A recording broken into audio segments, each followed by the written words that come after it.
Dieu est bon. Comment ça va ce matin?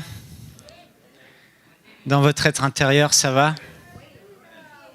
À l'intérieur, ça va bien? Alléluia. Ce matin, Dieu veut nous encourager par sa parole. Et le message que je vais vous apporter s'intitule « Ne perdez pas courage, Dieu est avec vous ». Ne perdez pas courage, Dieu est avec vous. Vous savez, Satan est l'ennemi de vos âmes. Parfois, on oublie qu'on a un ennemi. Parfois, on oublie qu'il y a quelqu'un qui va se démener 24 heures sur 24, 7 jours sur 7, tous les jours de votre vie, pour envoyer des mauvais esprits, pour envoyer des épreuves dans votre vie, avec un seul objectif. Ce n'est pas que vous soyez malade, son objectif. Ce n'est pas que vous soyez dépressif, son objectif. Son objectif n'est pas que vous ayez des problèmes d'argent. Non, son objectif à Satan est de vous éloigner de votre Père céleste, de vous faire perdre la foi en Jésus-Christ. C'est ce qu'il veut. Et oui, il envoie des maladies. Oui, il envoie des traits enflammés, des problèmes financiers, des problèmes de couple, des problèmes dans vos relations avec les autres, des problèmes familiaux, des problèmes de santé. Oui, il envoie des flèches. Mais ce n'est pas sa finalité. Sa finalité, c'est que vous perdez la foi en Jésus. C'est que vous lâchez les bras. Et aujourd'hui, la plus grande église du monde n'est pas l'église du pasteur David Yonggi-cho en Corée, qui a plus de 800 000 membres. La plus grande église, c'est l'église des blessés. L'église de ceux qui ont arrêté d'aller à l'église. L'église de ceux qui ont une foi affaiblie, qui sont découragés. L'église de tous ceux qui ont cru un jour et qui aujourd'hui doutent au fond d'eux et qui sont accablés, désespérés. Et leur situation est pire que la première. Ils sont nombreux partout dans le monde, parce qu'ils ont arrêté de croire. Ils ont arrêté de se battre. Ils ont arrêté de mener le bon combat de la foi. L'apôtre Paul a dit, j'ai achevé la course. J'ai combattu le bon combat de la foi et maintenant la couronne de justice m'est réservée. Frères et sœurs, ce matin, Dieu vous encourage et il veut vous dire, persévère, prends courage, fortifie-toi, continue à avancer en dépit de toutes les tempêtes que tu peux traverser. En dépit de toutes les épreuves qui peuvent s'abattre sur toi, sur les bien-aimés que tu aimes autour de toi, ne regarde pas tout cela, mais continue à avancer. Parce que Dieu est avec toi. Ne perds pas courage, mon frère, ma sœur. Dieu veut te fortifier ce matin. Dieu veut que l'être à l'intérieur de toi, celui qui est en toi, pas celui qui est à l'extérieur et qui se dégrade, mais celui qui est à l'intérieur, soit fort, soit plein de foi, plein de zèle, plein d'énergie. Plein de confiance, plein de bonheur, plein d'espérance, inébranlable. Alléluia. On va ouvrir nos Bibles dans Genèse au chapitre 26, au verset 12 jusqu'au verset 23.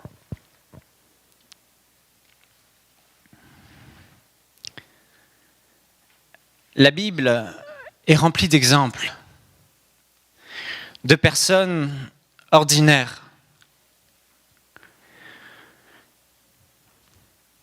Dans le peuple d'Israël, Dieu avait fait une alliance avec eux, avec un peuple sur la terre particulier, les Juifs. Et il a dit, je serai votre Dieu. Et il s'est révélé à Israël, il s'est révélé à Abraham, et il a passé une alliance avec Abraham. Il a dit, je serai ton Dieu et je serai avec toi. Et Abraham a cru en Dieu.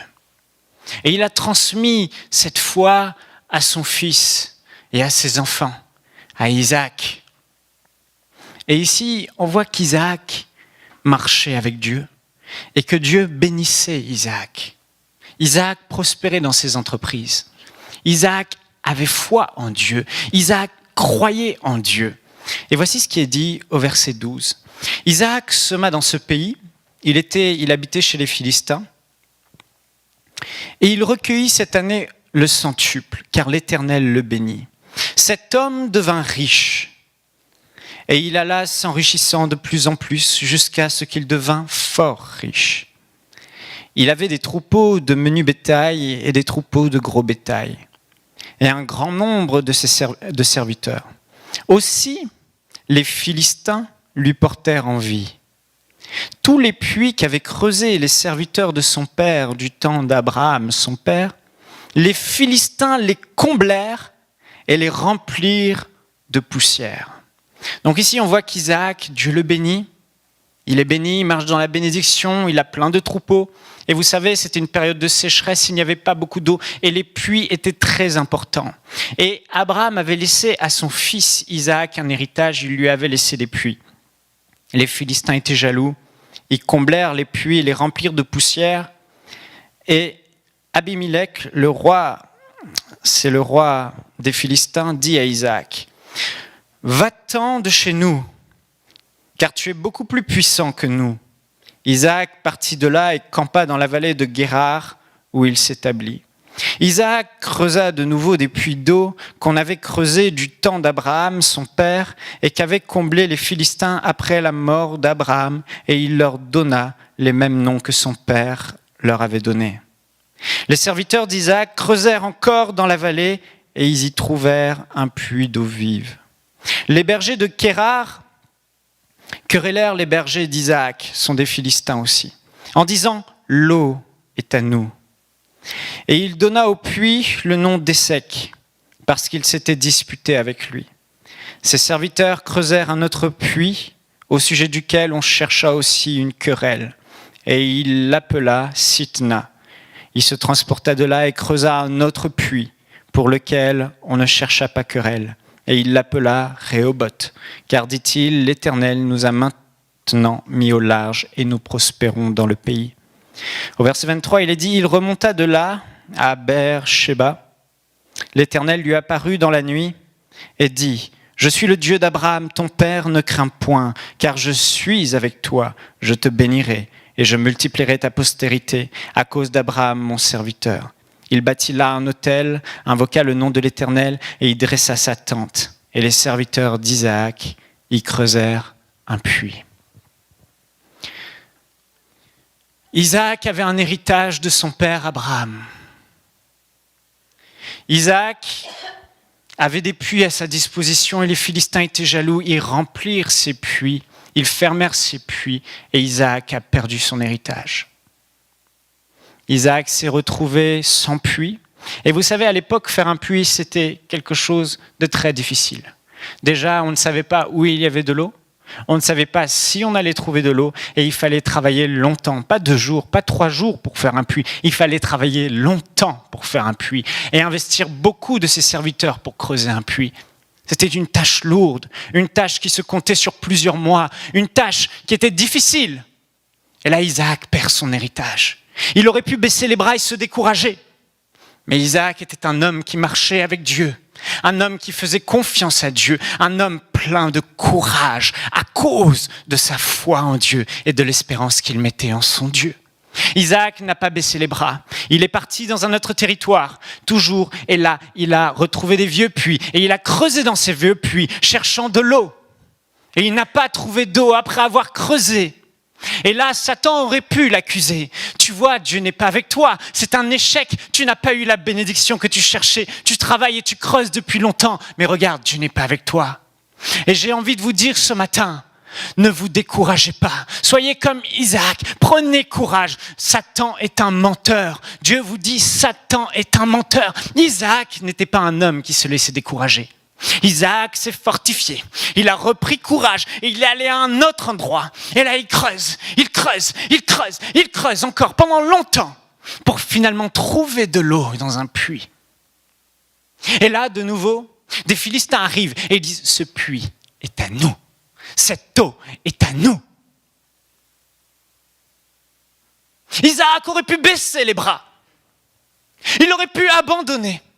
Il aurait pu être désespéré et pleurer et crier et se lamenter et se tourner contre Dieu et dire « Dieu n'est pas avec moi ». La Bible ne dit pas que Dieu lui a parlé à ce moment-là.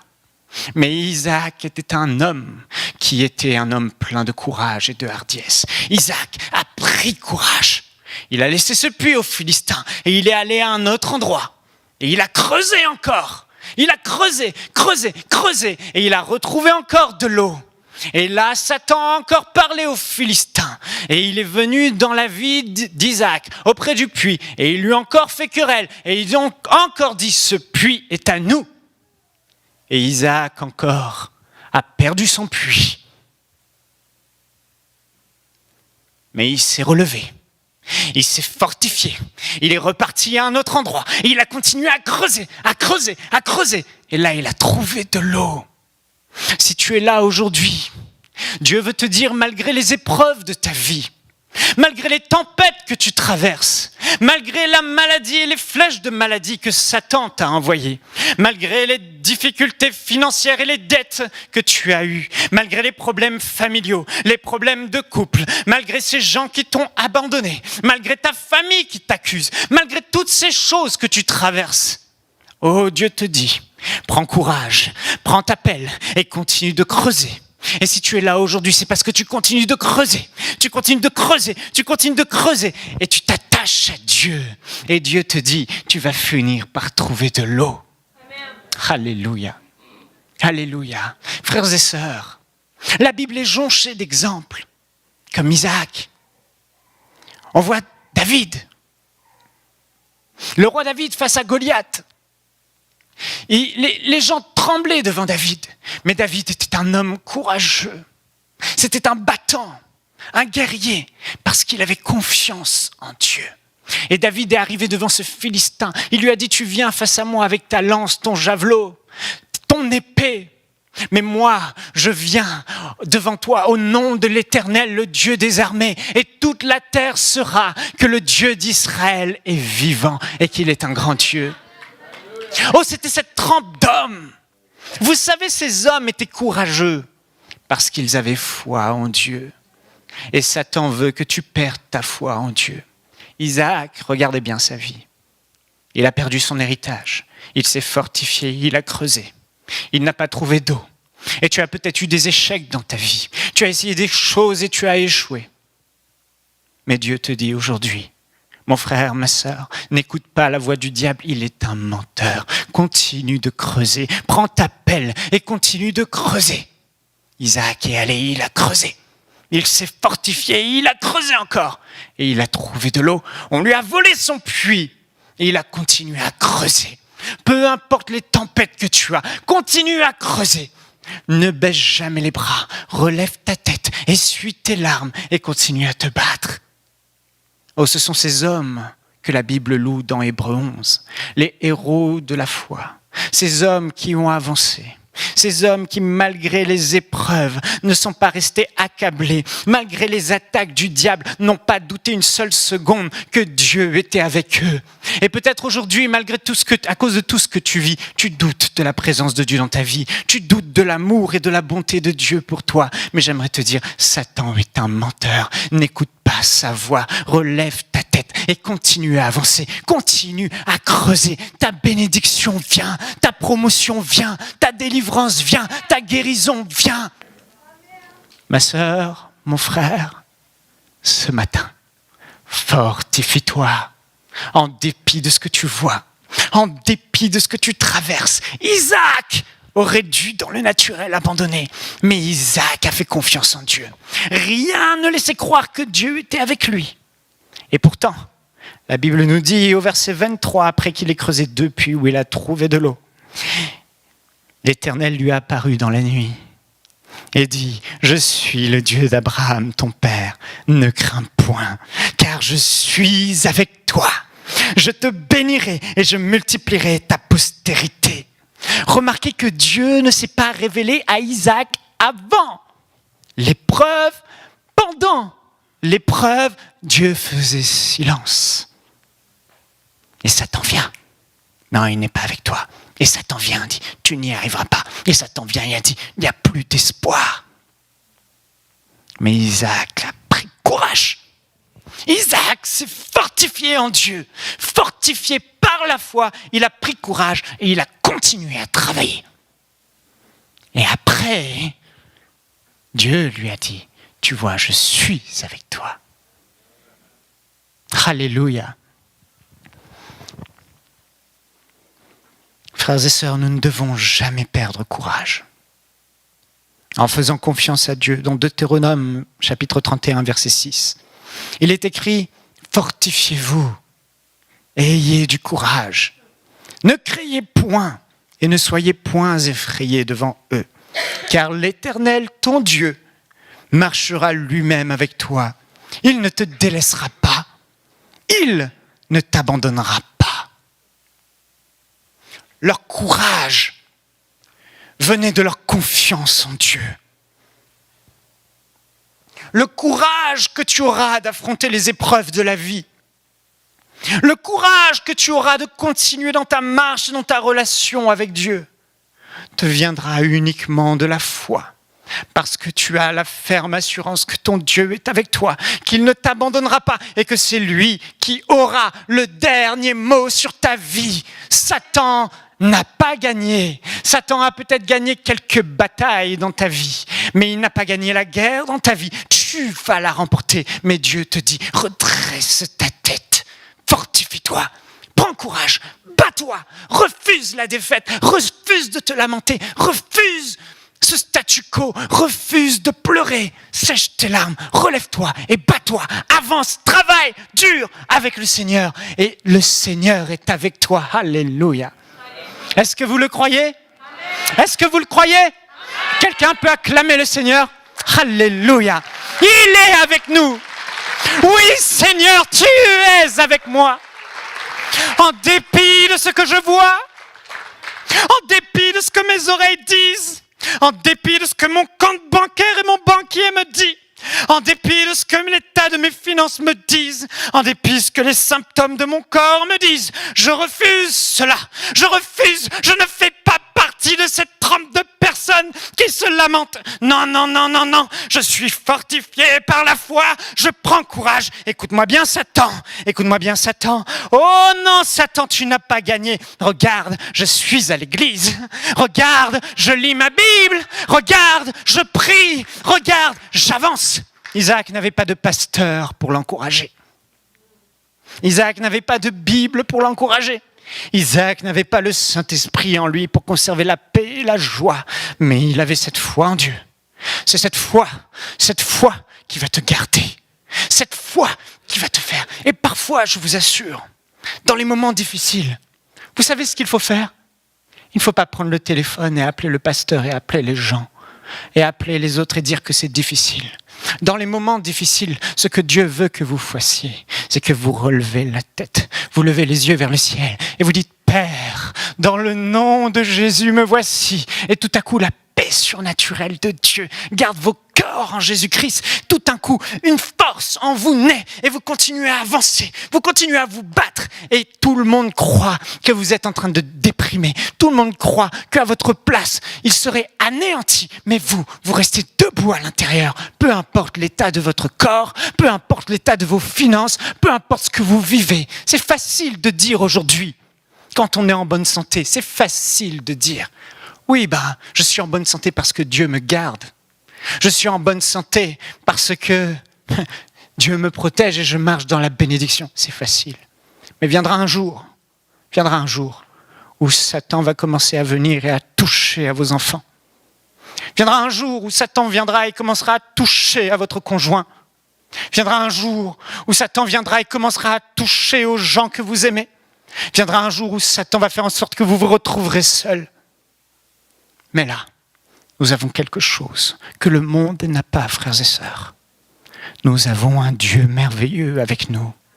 Et quand bien même nous serons attaqués par le diable de toutes parts, nous avons en nous la capacité, nous avons en nous la force que les païens n'ont pas de se relever. Dieu a fait une alliance avec vous. Dieu a fait une alliance avec Isaac. Les autres rois, les autres peuples ne pouvaient pas revendiquer ce courage. Mais lui, il savait qu'il n'était pas seul. Dieu marche avec moi. Alléluia. Je vais vous raconter une histoire d'un missionnaire. Écoutez bien. Cet homme était un missionnaire et il a eu à cœur d'aller dans un pays, une région en Asie, pour traduire la Bible dans la langue de ce pays, de cette région. Et il y avait une vieille bibliothèque, il allait tous les jours, vivant par la foi, travaillant. Il a traduit toute la parole de Dieu.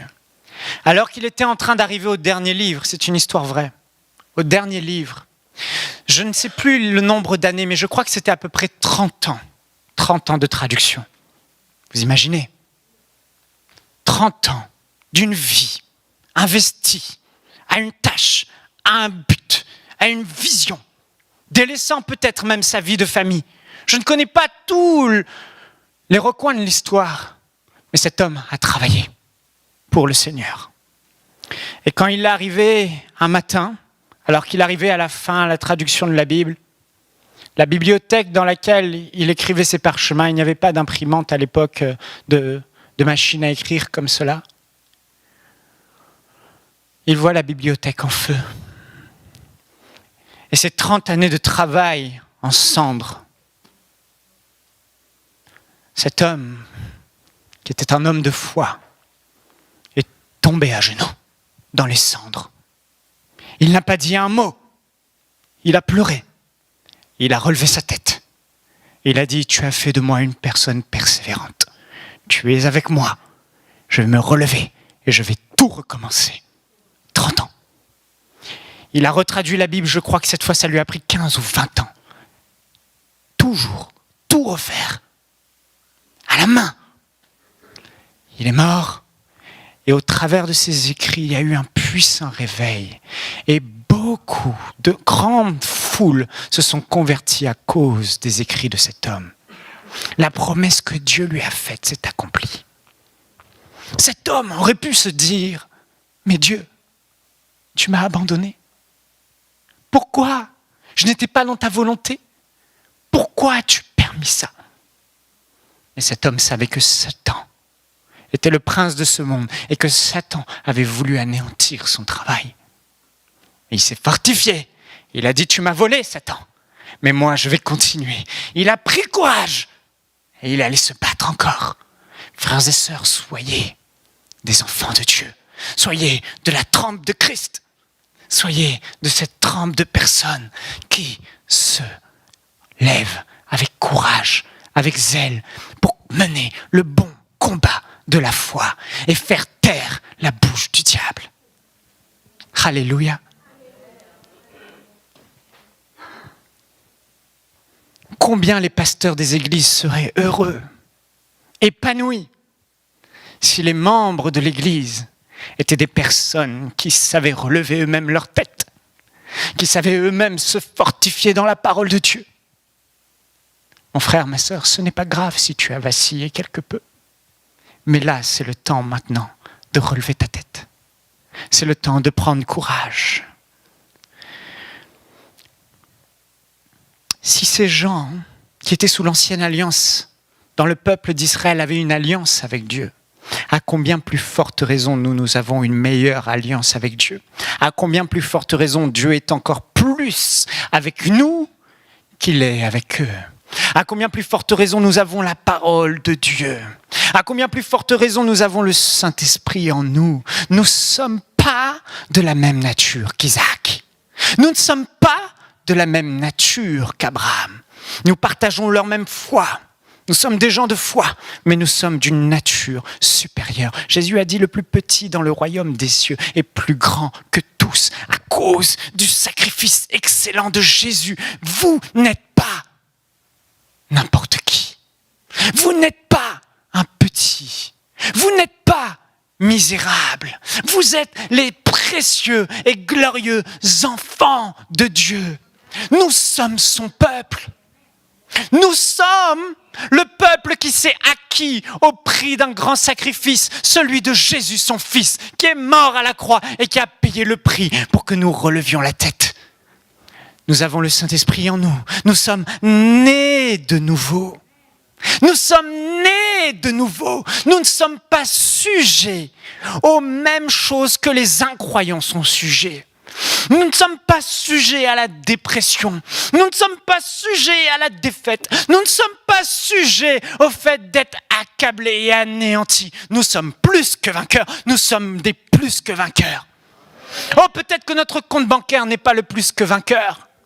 Peut-être que notre corps n'est pas encore le plus que vainqueur. Mais une chose est sûre, à l'intérieur, Satan n'a rien en moi. Satan n'a rien en nous. Nous sommes une race différente.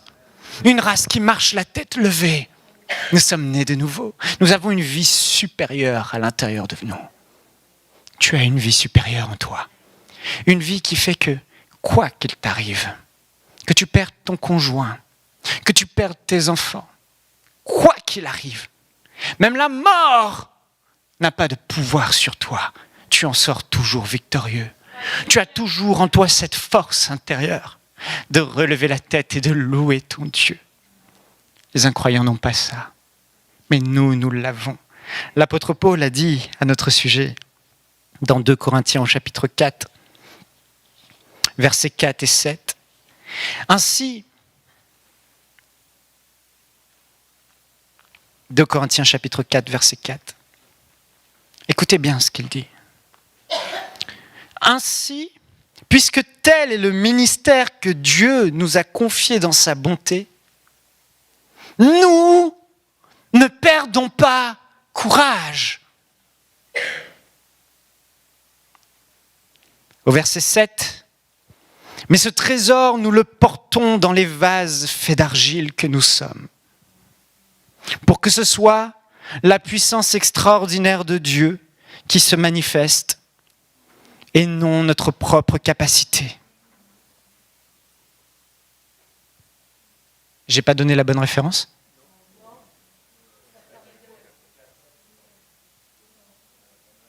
« 2 Corinthiens 4, 7, ok. Pour que ce soit la puissance extraordinaire de Dieu qui se manifeste et non notre capacité. Ainsi, nous sommes accablés par toutes sortes de détresse et cependant jamais écrasés. Nous sommes désemparés, mais non désespérés. Persécutés, mais non abandonnés. Terrassés, mais non pas anéantis. Frères et sœurs, nous faisons partie de ce type de personnes. Satan peut venir, tenter de nous écraser, mais il nous accable simplement. Nous ne sommes jamais écrasés. Il nous attaque et nous sommes peut-être désemparés, mais nous ne sommes pas désespérés. Il nous persécute peut-être, mais nous ne sommes pas abandonnés. Il vous terrasse peut-être, mais il ne vous anéantit jamais. Nous sommes nés de nouveau. Nous sommes un nouveau type d'homme. Vous êtes un nouveau type de femme, inébranlable. L'apôtre Pierre dira dans 1 Pierre, ce n'est pas la peine d'y aller, au verset 8 et 9, « Soyez sobres, veillez, votre adversaire le diable rôde comme un lion rugissant, cherchant qui le dévorera. Résistez-lui avec une foi ferme, sachant que les mêmes souffrances sont imposées à vos frères dans le monde. Écoutez bien, le Dieu de toute grâce, qui vous a appelé en Jésus-Christ à sa gloire éternelle, après que vous ayez souffert un peu de temps, vous perfectionnera lui-même, vous affermira, vous fortifiera, vous rendra inébranlable. » Parfois on se demande pourquoi. Je crie la parole de Dieu. Je tousse la parole de Dieu. Je jeûne, je prie. Je confesse. Mais je suis toujours dans la même situation. Le silence de Dieu est parfois désemparant. Mais je ne suis pas pour autant désespéré, parce que même si je ne comprends pas ce qu'il se passe, même si je ne comprends pas pourquoi au sein de ma détresse, au sein de ce que Satan envoie, au sein de la tempête, je n'ai pas tout de suite la délivrance. Je fais ce que mon Dieu fait. Il me dit, je prends courage et j'avance. Je persévère. Je résiste au diable d'une foi ferme. Et la Bible dit que Dieu me perfectionne. Mon être intérieur se fortifie et va de gloire en gloire et je deviens inébranlable. La Bible dit que Dieu rend mon visage semblable à un caillou. Un jour, il y a un frère qui était dans le besoin Je lui ai envoyé une exhortation par Facebook et j'ai dit « Le Seigneur rend ton visage semblable à un couillon ». J'avais mal tapé avec la correction orthographique. Mais Dieu rend votre visage semblable à un caillou.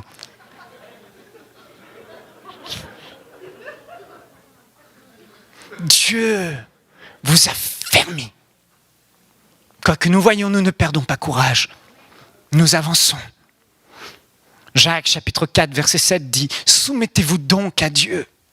Résistez au diable et il fuira loin de vous. » Certaines personnes sont là et elles parlent contre le diable, elles chassent le diable, elles coupent le diable, elles le terrassent à toutes sortes de choses. Mais la Bible dit qu'on n'a pas à terrasser le diable, il est déjà terrassé. Nous avons juste à lui résister. Satan, écoutez bien, vous êtes là, vous avancez dans la vie. Et Satan, il a des flèches, des traits enflammés. Et il cherche qui il va dévorer. Il regarde ta vie et il voit. Et il va tester.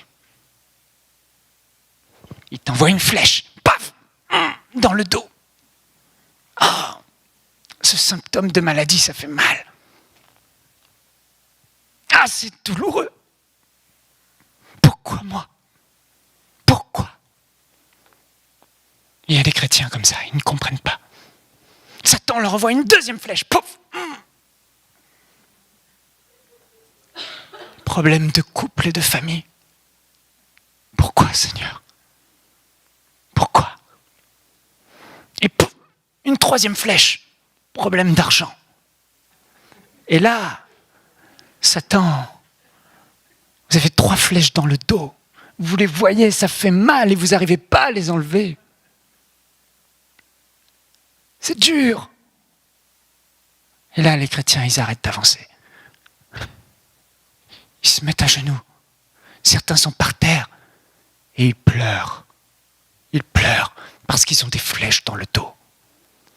J'aimerais vous dire que même les grands hommes de Dieu, même Jésus, même les apôtres, même Paul, quand il le dit, il avait une tonne de flèches dans le dos. Oui, Satan veut nous sommes désemparés avec toutes les flèches que nous avons, mais non pas désespérés. Nous sommes tourmentés peut-être, mais non pas accablés. Amen.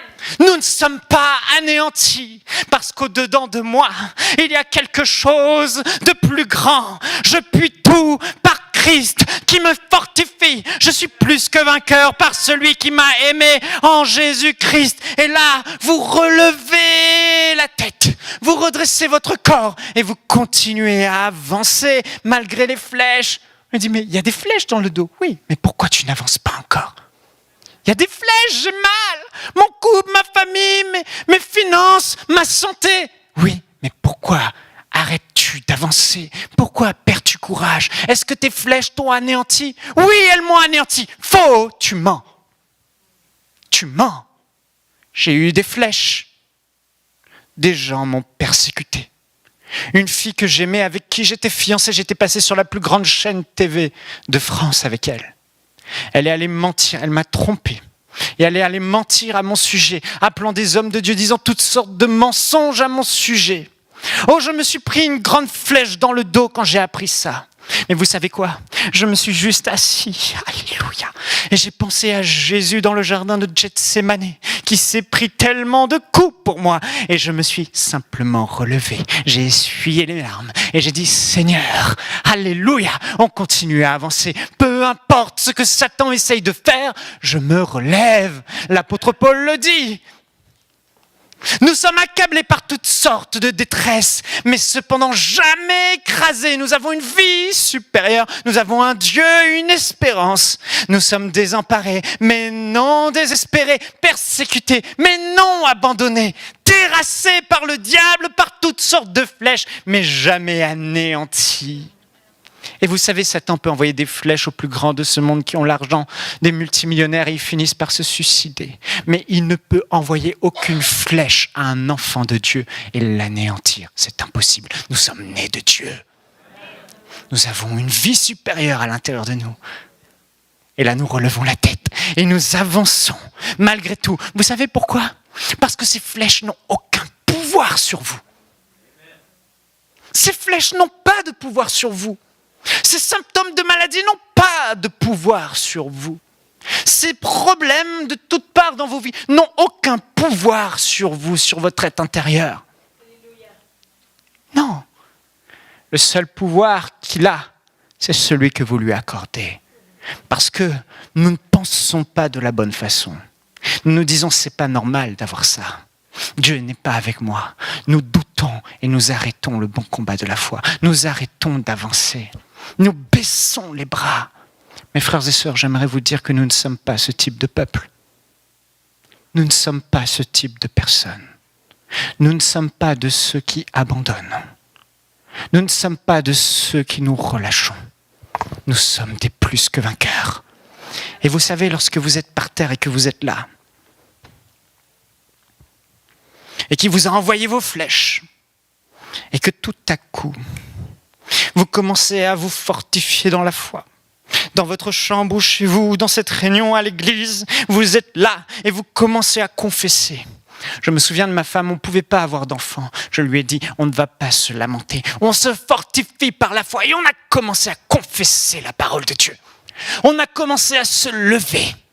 Et Satan, vous voyez, malgré tout ce qu'il envoyait, malgré toutes les flèches qu'il vous envoie, lorsque vous vous relevez, vous parlez en langue, vous commencez à louer Dieu. Seigneur, merci. Alors que dans votre corps, tout va mal. Alors que autour de vous, tout va mal. Alors que tout va mal dans votre vie, dans le naturel, vous vous relevez à l'intérieur et vous commencez à parler la foi. Vous commencez à vous réjouir. Vous commencez à vous lever. Satan vous regarde et dit, mais qu'est-ce qu'il se passe ?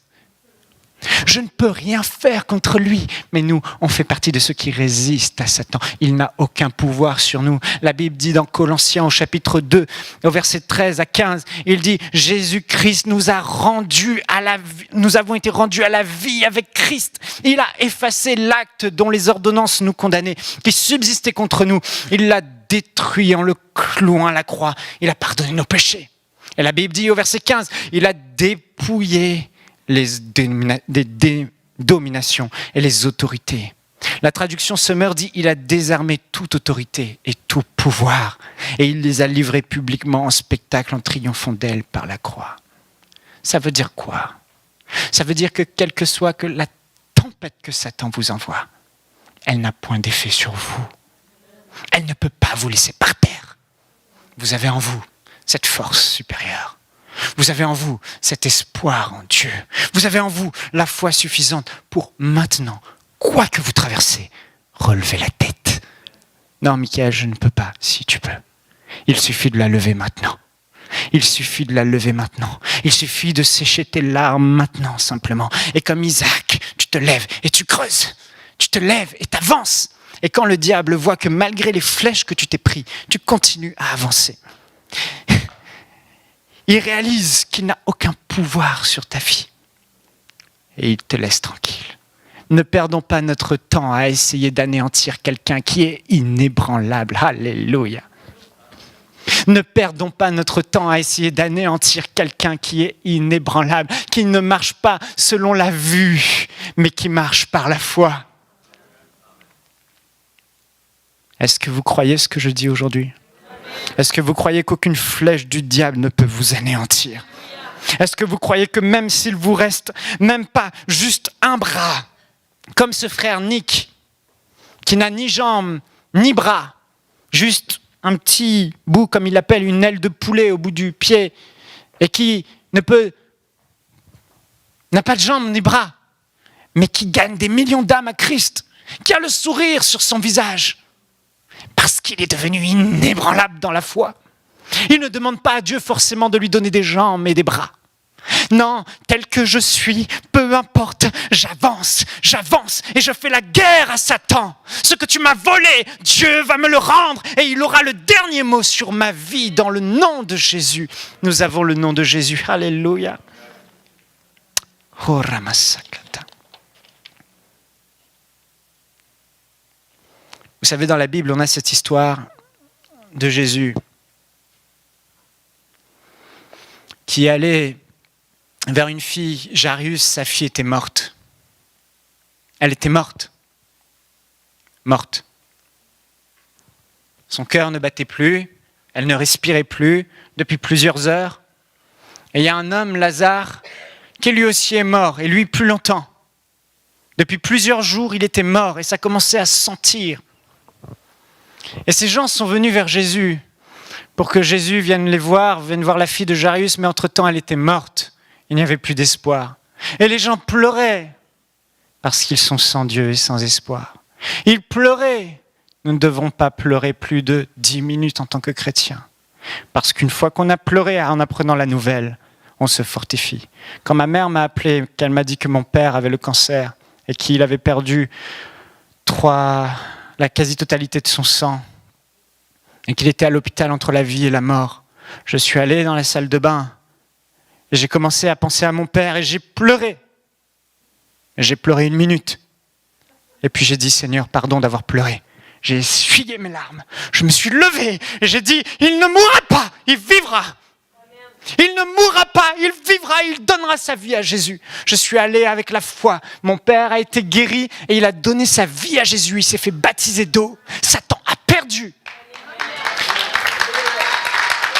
Frères et sœurs, Jésus, quand il a vu cette nouvelle, les autres pleuraient. Mais nous sommes une race à part. Nous sommes les enfants de Dieu. Et Jésus a regardé et il a dit, elle n'est pas morte, elle dort. Elle n'est pas morte, elle dort. Elle ne dormait pas, elle était morte. Elle était morte ou elle dormait? Moi je vous dis, elle dormait. Elle n'était pas morte, elle dormait. Elle ne respirait plus, son cœur avait arrêté de battre, son sang ne circulait plus, elle était peut-être blanche comme un zombie, comme un vampire, ça n'existe pas. Comme les Québécois en hiver. Et les Suisses, comme ma femme. Elle était blanche. Et Jésus a dit, elle dort. Et laissez-moi vous dire, elle dormait. Parce que ce n'est pas le verdict naturel qui compte. C'est le verdict de la parole de Dieu sur ta vie qui compte. Parce que ce que Dieu dit et ce que Dieu a résolu de faire dans ta vie, c'est ça la vérité. Même si dans le présent, le naturel dit elle est morte. Elle dort parce qu'elle va se réveiller, donc elle dort dans le présent. Quelle est ta confession? Lazare dort, il a dit. Jésus ne pouvait pas dire Lazare est mort, parce que pour lui, Lazare était en vie. Et Dieu dans ta vie, même si tu es paralysé aujourd'hui, Dieu ne t'appelle pas la paralysée, la paralytique, la boiteuse. Non, Dieu dit, elle est assise. Oui, mais souvent nous nous identifions. Je suis la seule personne qui a des difficultés à me déplacer. Ou 2, 3, 4, 5 peut-être frères et sœurs dans l'église. Peut-être. Mais Dieu ne te voit pas paralysé, Dieu te voit assis. Jésus dit, elle est assise. Et Jésus dit, je viens et je te guérirai. Ça prendra peut-être 1 an, 2 ans, peu importe, je ne sais pas quand. Mais quelle que soit la fin, tu es assise et je te vois debout. Là où je veux en venir, frères et sœurs, c'est que ce que Jésus dit sur votre vie, c'est de la même manière que vous devez vous voir. Et il y a une différence entre se dire, je suis paralysé et je suis assis. Il y a une différence entre dire « je suis lié par des dettes » et Jésus dit « tu es retenu pour un temps ». C'est pas pareil. Non, mais j'ai des dettes. Non, tu es retenu pour un temps. Parce que tu n'auras pas toujours des dettes. Parce que le roi de gloire va se lever sur ta vie. Parce que ton Dieu te dit « je ne te délaisserai pas et je ne t'abandonnerai pas ». Certains disent « je suis seul, je n'ai plus de famille ». Je me suis retrouvé tellement de fois dans cette situation, seul, livré à moi-même. Mais Jésus te dit, à ce moment-là, tu n'es pas seul. Tu es seul dans le visible, mais accompagné dans l'invisible. Alléluia. Certains disent, je suis inutile, je ne fais rien de ma vie, je ne produis rien. Jésus te dit, tu es en formation. Tu vas rentrer dans ta destinée. Comment te vois-tu? Le monde te voit comme ça. Mais la Bible dit dans Romains, nous ne devons pas nous conformer à la pensée du monde, qui est la pensée de Satan. Mais nous devons renouveler notre pensée en pensant comme Dieu pense, par la parole de Dieu. Donc si tu pleures aujourd'hui, parce que tu ne regardais comme ceci, sache que Jésus, lui, ne te voit pas comme ça, il te voit assis. Il te voit retenu. Il te voit en formation, mais non pas sans destinée. Comme l'apôtre Paul l'a dit, nous sommes désemparés, mais non pas désespérés. Persécutés, mais non pas abandonnés. Terrassés, mais non pas anéantis. Écoute-moi bien, Satan, je ne suis pas anéanti. Je suis debout. À l'intérieur de moi, je me lève et je suis inébranlable. Quelle que soit la chose que tu peux faire, quel que soit ce que tu veux faire en m'éloignant de mon Dieu, je peux te dire aujourd'hui, tu luttes en vain, tu résistes en vain, parce que moi, tu peux m'envoyer autant de flèches que tu veux dans mon dos. Oh, 1000 peuvent tomber à ma droite, 10 000 à ma gauche, je ne serai pas atteint. 7 fois le juste tombe, mais l'Éternel l'en délivre toujours. Oh, ça prend peut-être 1 mois, 2 mois, 1 an, 2 ans, 3 ans, mais je t'assure, je vais continuer à avancer. Et s'il faut que je meure, je préfère mourir dans la foi que de vivre dans l'incrédulité. Jamais je ne me détournerai de celui qui m'a tellement aimé, qu'il a envoyé Jésus. Et même si je suis désemparé à l'intérieur de moi, jamais je ne serai désespéré. Alléluia. Vous comprenez, frères et sœurs? Vous comprenez? Nous sommes de cette trempe de personnes qui sommes courageux. Plus jamais laissons Satan nous accabler. Plus jamais laissons Satan avoir la victoire. Nous sommes plus que vainqueurs par celui qui nous a aimés. Tu as cette capacité. J'ai bientôt fini. J'aimerais vous dire que c'est par la foi qu'on se lève, qu'on prend courage. Regardez l'exemple d'Abraham. Dieu s'est révélé à Abraham à l'âge de 75 ans. Il a dit, quitte ton pays, ta patrie, et va vers le lieu que je te montrerai. Abraham quitte Charan, là où il vivait, et il part sur une parole de Dieu, une promesse de Dieu, vers le lieu inconnu. Il part par la foi. Il avance. Dieu dit, je ferai de toi une grande nation. Et Abraham n'a aucun enfant, et sa femme est stérile. Plusieurs fois, il est allé vers sa femme dans la tente pour essayer d'avoir un enfant. Plusieurs fois. Il n'a pas eu d'enfant. Tellement de fois, il a essayé d'y aller. Par la foi, j'y vais. Mais toujours pas d'enfant. 25 ans plus tard. 25 ans plus tard. 25 ans. Ce n'est pas écrit 1 an, 2 ans, 2 mois, 3 mois. 25 ans plus tard. Isaac, l'enfant de la promesse naît. Imaginez! Que nous dit la Bible? Dans Romains au chapitre 4 et au verset 17. Dieu dit, je t'ai établi, Abraham, père d'un grand nombre de nations. Il est notre Père à tous, devant Dieu en qui il a cru, qui donne la vie aux morts et qui appelle à l'existence ce qui n'existe pas.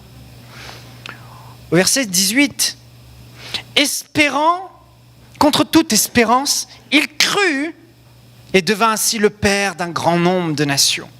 Selon qui avait été dit, telle sera ta descendance.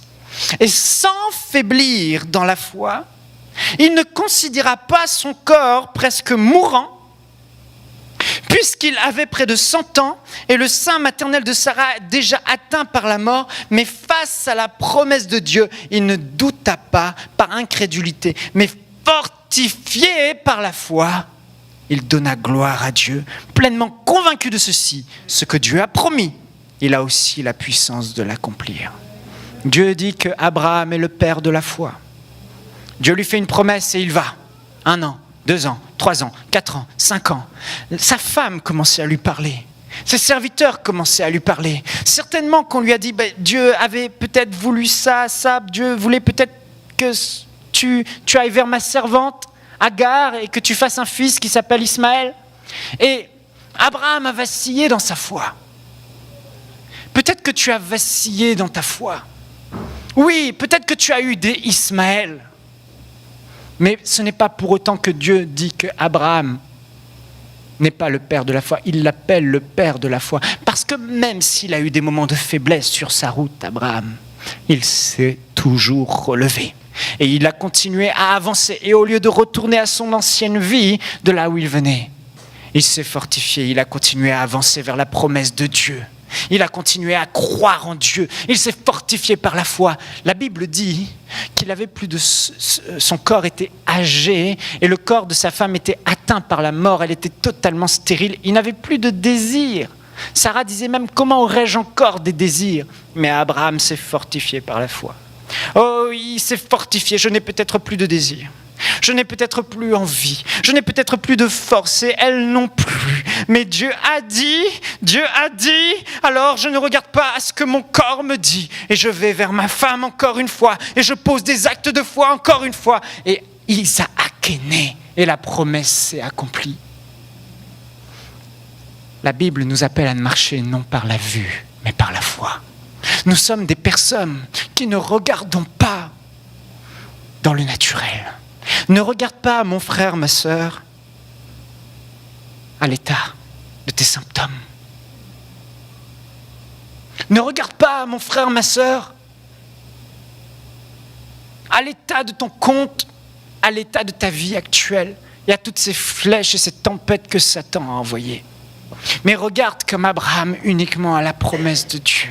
Dieu a dit, et il a aussi la puissance de l'accomplir. Et j'avancerai par la foi. Et avance, et tu avances, et tu avances, et tu avances. Et quand le doute vient, quand tu commences à sentir le doute, tu te fortifies, tu te relèves, et fortifié par la foi, tu prends courage. Et comme Isaac, et comme Abraham, tu creuses, tu creuses, tu creuses. Et le miracle vient. La Bible dit dans Hébreux au chapitre 6, imitons ceux qui par la foi et la persévérance héritent des promesses. Alléluia.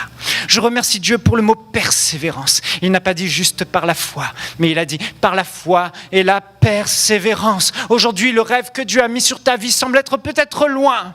Aujourd'hui, tu te dis peut-être, est-ce que je suis planté dans la bonne église? Mais Dieu te dit, peu importe où tu es planté, je te ferai prospérer. Peu importe ce que le diable a envoyé dans ta vie, je te dis, ta promotion vient, ton miracle arrive, ta bénédiction arrive, ta guérison arrive, ton progrès financier arrive. Tout vient dans le nom de Jésus. Mais toi, fortifie-toi comme Abraham. Avance, avance, avance, avance, avance. En gré de tout, j'avance. Alléluia. Nous sommes ce type de personnes, frères et sœurs. Jamais nous ne renonçons. Jamais nous n'abandonnons. Nous sommes comme Christ. Christ vit en nous. Dans le jardin de Gethsémane, Jésus était là. Il était là et il avait tout le poids des péchés sur lui. Tous ses amis qui l'abandonnaient, ces gens qui l'avaient béni étaient en train il le voyait en vision aller le maudire. Il allait être séparé de son père, cloué sur une croix, avoir chaud. On allait lui tendre du vinaigre, on allait lui mettre une couronne d'épines qui allait transpercer son front, faire couler son sang. Et dans le jardin de Gethsémane, Jésus a eu un moment d'angoisse tellement intense. Oh, Satan était en train de l'attaquer. Satan était en train de l'envoyer toutes sortes de détresse à ce moment, toutes sortes de doutes. Mais Jésus, notre modèle parfait, le premier-né d'entre la création, le premier-né d'entre les frères, notre grand frère, notre maître, notre Seigneur, dans ce moment, qu'est-ce qu'il a fait? Je l'imagine dans ce jardin, encore une fois, tomber à genoux, avec ses flèches dans le dos, et se tourner vers son Père et dire, Père, s'il est possible d'éloigner cette coupe de souffrance de moi, tout est possible à toi. Cependant, non pas ma volonté, mais ta volonté.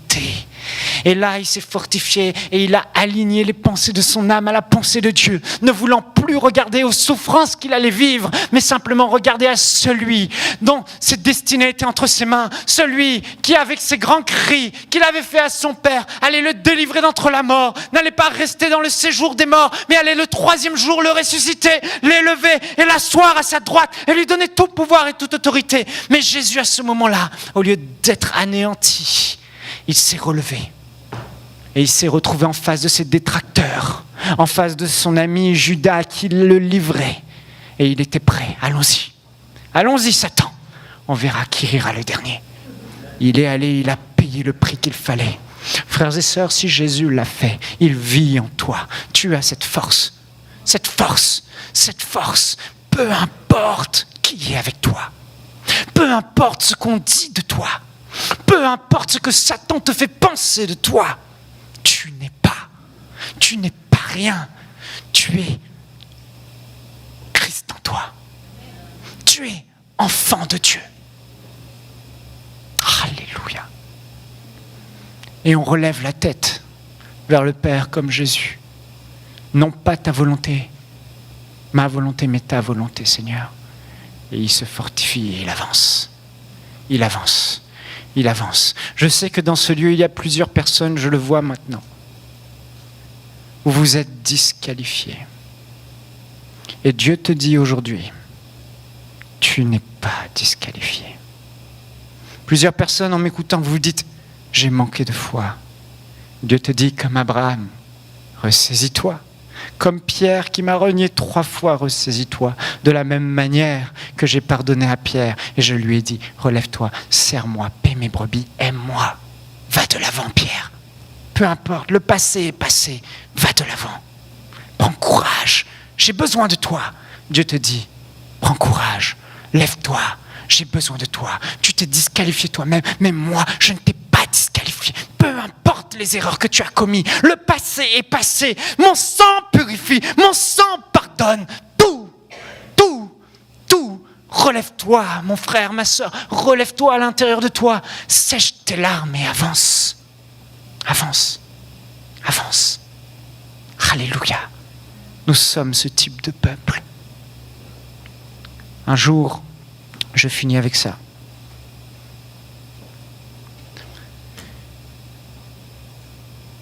J'ai commis une erreur de discernement il y a bien des années. Ça m'a valu la pire humiliation de ma vie. Je n'ai pas péché.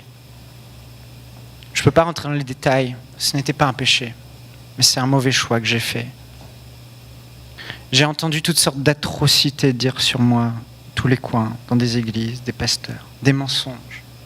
Quand la Bible dit que Satan est un menteur, Satan est véritablement un menteur.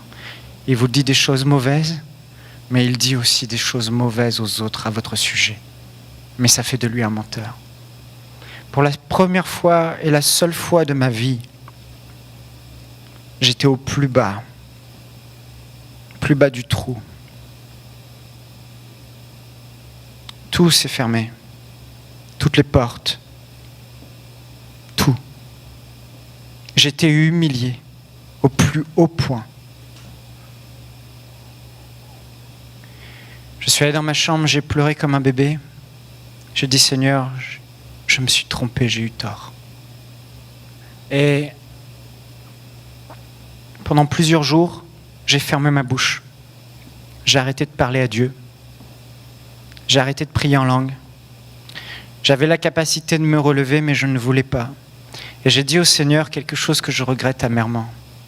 Je lui ai dit, Seigneur, je ne prêcherai plus jamais l'évangile de toute ma vie. C'est fini. Le ministère et moi, c'est fini. Si c'est pour vivre ça, c'est fini. Je suis pas digne. Je suis disqualifié. Je me suis disqualifié moi-même. Je me disais, c'est fini. J'ai dit, je vais faire du business et je vais amener de l'argent et je vais soutenir des hommes de Dieu. Et voilà ma contribution pour le royaume de Dieu. Plusieurs jours ont passé. Je suis resté dans mon lit sans bouger, sans sortir, enfermé dans une pièce. Peut-être plusieurs jours, 4, 5 jours. Pas un mot à Dieu. Juste dégoûté, disqualifié. Et à un moment donné, j'ai trouvé un DVD de Jésus en pâte à modeler. J'ai mis ce DVD sur l'ordinateur de Jésus en pâte à modeler et j'ai vu Jésus guérir la fille de Jairus.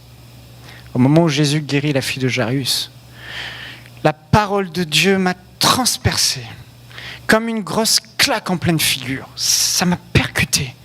Et Dieu m'a dit ceci, si tu t'engages dans une autre voie que celle de la prédication de l'évangile et de la guérison, ma main sera contre toi et tu ne trouveras ni repos ni tranquillité jusqu'à ce que tu reviennes à moi. Je me souviendrai toujours de ce moment. Dès que cette parole m'a transpercé, elle m'a guéri totalement. Guéri totalement. Pourquoi ?